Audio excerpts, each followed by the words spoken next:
Hello students.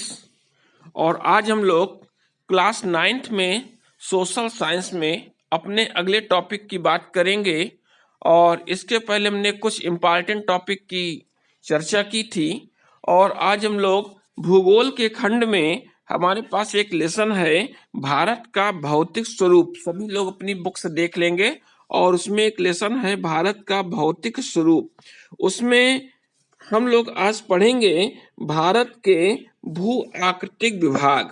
ठीक है, तो इसके बारे में आज हम लोग पढ़ते हैं। भारत के भू आकृतिक विभाग। अब सबसे पहले हमको समझना होगा कि इसका मतलब क्या है, क्योंकि जो भारत भूमि हमारी इतनी बड़ी जमीन है और इस भारत में तरह तरह की अब कहीं पर्वत है, पठार है, मैदान है, घाटियां हैं, रेगिस्तान है, दलदली इलाका है। तो इसको भू आकृतिक की दृष्टि से कितने भागों में बांटा गया है कि कौन सा हिस्सा हमारा पर्वतीय क्षेत्र का है, कौन सा हिस्सा मैदानी क्षेत्र का है, कौन सा हिस्सा हमारा पठारी क्षेत्र का है, वन क्षेत्र का है, समुद्र के किनारे का है। इन सब के बारे में हमको आज देखना है। तो सबसे पहले हम यहाँ पे बात करते हैं कि जो भारत का भौतिक विभाग है, भू आकृतिक विभाग है, इसको हम लोगों ने जो बांटा है वो 6 भागों में बांटा गया है। अब ये 6 भाग कौन कौन से 6 भाग हैं? इनमें नंबर 1 पहला क्या है? हिमालय पर्वत का क्षेत्र। ठीक है, हिमालय पर्वत का उत्तरी श्रृंखला का क्षेत्र है, इसको हम उत्तर पर्वतीय प्रदेश भी कह सकते हैं। दूसरा क्या है? उत्तर भारत का विशाल मैदान। क्या? उत्तर भारत का विशाल मैदान। तीसरा हिस्सा, तीसरा विभाग क्या कहलाएगा? प्रायद्वीपीय पठार। तीसरा भाग है प्रायद्वीपीय पठार। चौथा भाग है भारतीय मरुस्थल। मरुस्थल, भारतीय मरुस्थल, जिसको हम थार का मरुस्थल भी कहते हैं। इसके अलावा जो पांचवा हिस्सा है वो है हमारा तटीय मैदान। समुद्र के किनारे का जो हिस्सा है वो तटीय मैदान है।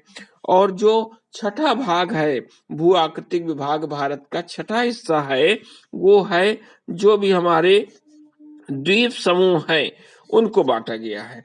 इस तरह भारत के जो भू आकृतिक विभाग हैं ये 6 भागों में बांटे गए हैं।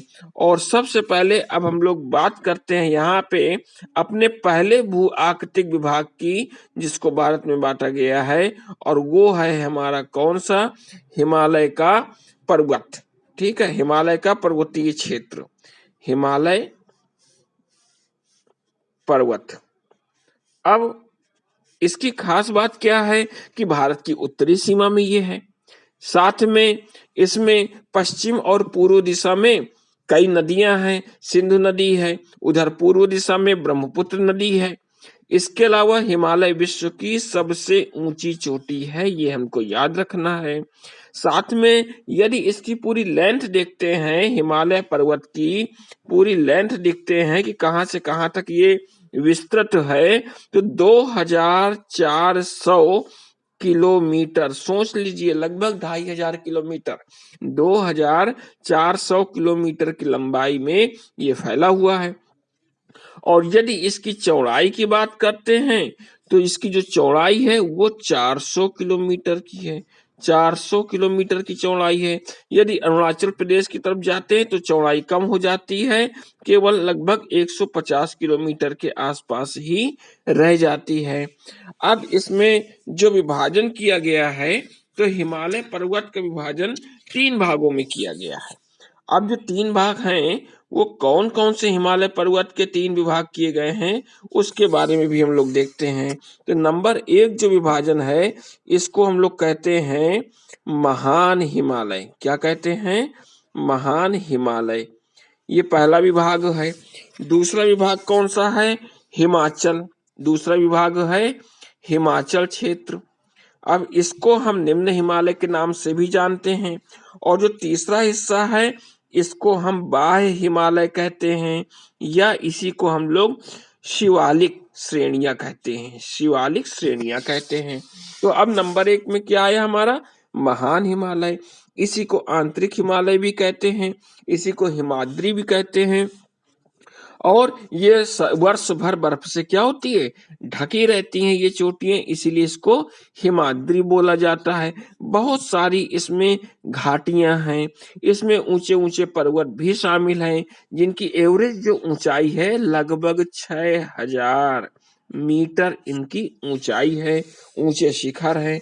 अब कौन कौन से शिखर इस क्षेत्र में हैं?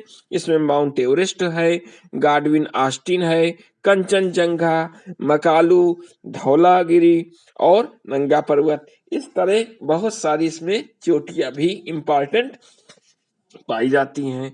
इसके अलावा और आगे देखते हैं, जो दूसरा हिमालय है हमारा, इसको हम हिमाचल या निम्न हिमालय के नाम से जानते हैं।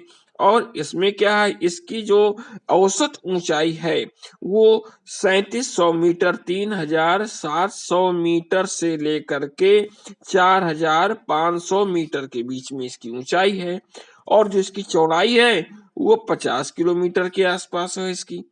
इसमें जो कुछ चोटियां हैं, कुछ श्रृंखलाएं हैं, उसमें पीर पंजाल जो श्रृंखला है ये सबसे लंबी है, महत्वपूर्ण श्रृंखला है। और इसी में कश्मीर की घाटी भी है, हिमाचल की कांगड़ा घाटी है, कुल्लू की घाटियां भी इसी हिमालय में स्थित है। इसके बाद जो तीसरा हिमालय हमारा आता है उसमें शिवालिक श्रेणियों के नाम से जाना जाता है। अब जो ये शिवालिक श्रेणियां हैं, वो जो शिवालिक श्रेणियों की बात कर रहे हैं, इसको हम बाह्य हिमालय के नाम से भी जानते हैं। और इसमें अलग अलग नदियां भी हैं, कोसी नदी तक का विस्तृत है क्षेत्र ये। इसके अलावा इसमें जो औसत इसकी चौड़ाई है वो 50 किलोमीटर है, कहीं पर 15 किलोमीटर की भी इसकी चौड़ाई है। और हिमालय से बहकर जितनी भी नदियां आ रही हैं ये इसी क्षेत्र में तलछट वगैरह का जमाव भी करती हैं। इसके अलावा इसमें कुछ और भी क्षेत्र हैं, कुछ घाटियां हैं। अब वो घाटी कौन कौन सी इसमें स्थित हैं? जैसे हिमाचल में ऊना घाटी है, उत्तराखंड में दून घाटी है, कोटली दून है, पाटली दून है, ये सभी चीजें हैं। और जो ये पूर्व में घाटियां हुआ करती हैं उनको एक नाम और देते हैं, जिसको बोला जाता है द्वार। ठीक है, और इसीलिए पूर्व में घाटियां हैं और इसी में एक नाम लेते हैं, जैसे हरिद्वार है, ठीक है ना। तो यही घाटियों को कहीं कहीं पे द्वार के नाम से जाना जाता है।